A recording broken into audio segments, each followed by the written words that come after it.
Well, well, well. Look who it is. Hello, everybody, and welcome back to Mr. C's Stretching Hour, or at least a couple minutes. What you'll notice right off the bat is you will need something that you can grab a hold of. I have a stretch strap here. What you can use if you don't have a stretch strap, you can use a towel, you can use a belt, and I'll tell you why you can use a belt a little later on. But in the meantime, let's sit back, relax, and look at what we are doing here in this wild and wacky stretch. Okay, so let me just restart things for you, and you can see you're going to use that strap and you're going to work your hands as close together as you can. And then, at least the first time you do this, what I would encourage you to do is just back off just a little bit. And that's because you're going to hold this position for, let's start out with 10 seconds. And then as the days go by, you can work your way up to 20 to 30 seconds. But initially, do not go and just jump right into 30 seconds with this stretch. This is because this is going to stretch your shoulders big time. It's going to stretch all kinds of areas in your back as well. And if you rush into this, you might actually hurt yourself a little bit. So do this with caution, okay? Now, when you are in this position, you can see that I'm still moving around. The video is still playing.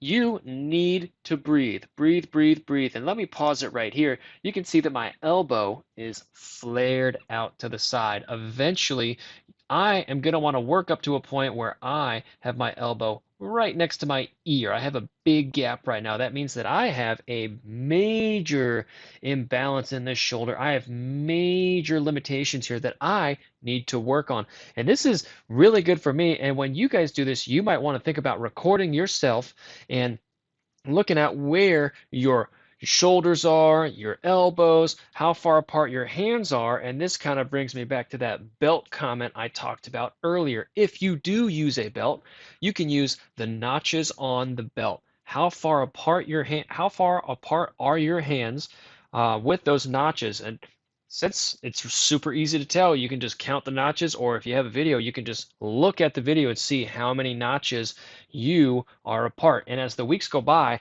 I almost guarantee you that those notches are going to shrink, shrink, shrink. And if you're lucky, you might even be able to touch your hands behind your back like this. Okay? I'm going to switch sides here. I'm going to do the exact same thing on the other side, but it all remains the same. Check out where my elbow goes. Check out if I'm breathing. Look and see how far apart my hands are. And as you could see, whoop, I am a little bit further apart on this side. What does that tell you? That means this shoulder is a little tighter than this one. Look, this elbow, boom, right next to my ear. It is looking great. And that's just another quick area or quick feedback that you can see for yourself. Where are you tight and where do you need to improve your flexibility? Remember to breathe when you do this, guys. This is a goodie.